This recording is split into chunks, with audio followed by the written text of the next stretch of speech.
Hello friends, welcome to my channel. Friends, Venkatesh Daggubati గారు act చేసిన movie Saindhav ఇవాళ రిలీజ్ అయింది అన్ని థియేటర్స్లో. అండ్ ఈ మూవీ రివ్యూ గురించి చెప్తే, ఇందులో వెంకటేష్ గారు ఏంటంటే సైకో అనమాట. సైకో అంటే ఏదో కాదు, సైంధవ్ కోనేరు, ఇతని షార్ట్ ఫామ్లో సైకో అని పిలుస్తారనమాట. అండ్ ఈ సినిమాలో విలన్గా యాక్ట్ చేసింది నవాజుద్దీన్ సిద్దిక్ అనమాట. సో ఇతన్ని జనరల్గా విలన్ అనేది మెయిన్ సైకో, అంటే అతను ఒక సైకో పర్సన్ అనమాట. ఎందుకు సైకో అంటే అప్పుడప్పుడే హ్యాపీగా ఉంటాడు, అప్పుడప్పుడే ఫన్నీగా ఉంటాడు, అప్పుడప్పుడే కాపాడిపోతాడు అనమాట. సో అలాంటి పర్సన్ విలన్ అనమాట. సో ఈ సైంధవ్ మూవీ స్టోరీ ప్లాట్ అంటే ఏంటంటే ఏమీ లేదు, జనరల్గా ఇది రొటీన్ స్టోరీయే, అంత డిఫరెంట్ స్టోరీ ఏం కాదు, నార్మల్ స్టోరీయే.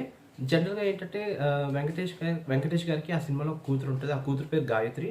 ఆ గాయత్రికి సడన్గా ఒక ఇల్నెస్ వస్తుంది. అదేంటంటే స్పైనల్ కార్డ్కి సంబంధించిన ఒక ఇల్నెస్ వస్తుంది. అది జనరల్గా ఏంటంటే అందులో నుంచి కొంచెం బయటపడడానికి ఏంటంటే తనకు ఒక ఇంజెక్షన్ కావాలి. ఆ ఇంజెక్షన్ కాస్ట్ వచ్చేసరికి 17 crores అవుతుంది. సో ఈ 17 crores ఎలా సంపాదించాలనే దాని మీద ఏంటంటే, అండ్ మన సైంధవ్ ఎవరైతే సైకో ఉన్నారో, సైంధవ్ కోనేరు ఎవరైతే ఉన్నారో, అతను పాస్ట్ అనమాట. పాస్ట్లోని కొన్ని రైవలరీస్ ఉంటాయి, వాళ్ళకంటే కొన్ని శత్రువులు ఉంటారు. ఆ శత్రువులతో వాడు ఏంటంటే పోరాడతాడు అనమాట. అండ్ పాస్ట్లోకి వచ్చేసరి పాస్ట్లో ఏంటంటే ఒక చాలా వైలెన్స్తో కూడుకున్న ఒక పాస్ట్ ఉంటుంది వెంకటేష్ గారికి. సో ఈ సినిమా ఏంటంటే వాట్ ఈస్ వాట్ అనేది మీకు మొత్తం అంతా సినిమా చూస్తే తెలుస్తుంది. బట్ సినిమా గురించి అంటే ఎలా ఉంది అంటే చెప్తే మాత్రం, ఫస్ట్ ఆఫ్ అంతా ఏంటంటే కొంచెం ల్యాగ్ ఉంటుంది, అంటే స్లోగా వెళ్తుంది. సినిమా కూడా ఏంటంటే చాలా స్లోగా వెళ్తుంది. ఎటొచ్చి ఈ సినిమాలో వెంకటేష్ గారు యొక్క చూపించే విధానం కూడా చాలా బాగుంది డైరెక్టర్ గారిది మాత్రం.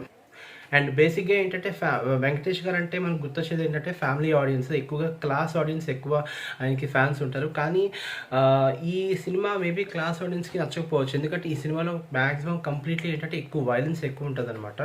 అండ్ వెంకటేష్ గారు అయితే ఇందులోని ఎమోషన్ సీన్స్ మాత్రం చాలా చాలా బాగా చేశారు. అండ్ ఎమోషన్స్ని పండించడం కూడా చాలా బాగుంది. అండ్ క్లైమాక్స్లో ఒక ఎమోషన్ సీన్ ఉంటుంది, అది చాలా చాలా బాగుంటుంది అనమాట. అలాగే ఈ సినిమాలో ఫైట్స్ అయితే మాత్రం ఒక్క ఫైట్ బాగుంటుంది, 2 fightsలో ఒక ఫైట్ బాగుంటుంది. అండ్ సాంగ్స్ అనేది అంతేం ఉండదు అనమాట. బట్ ఫస్ట్ ఆఫ్ వచ్చేసరికి ఏంటంటే కొంచెం బోర్గా ఉంటుంది. స్టోరీ కూడా స్లో నరేషన్ అనమాట. అంటే అది కొత్త స్టోరీ ఏం కాదు, రొటీన్ స్టోరీయే. ఇంతకుముందు మనం చూసిన సినిమాలోనే కొన్ని పాయింట్స్ అనేది మనకి తెలుస్తూ ఉంటుంది. ఫర్ ఎగ్జాంపుల్ మీకు ఎలా చెప్పాలి, జై చిరంజీవ ఉంది, అండ్ జై చిరంజీవ కూడా సేమ్ ఇలాగే. అండ్ జై చిరంజీవకి దీనికి అక్కడ ఏంటంటే మావయ్య, ఇక్కడ ఏంటంటే కూతురు, అంతే డిఫరెన్స్.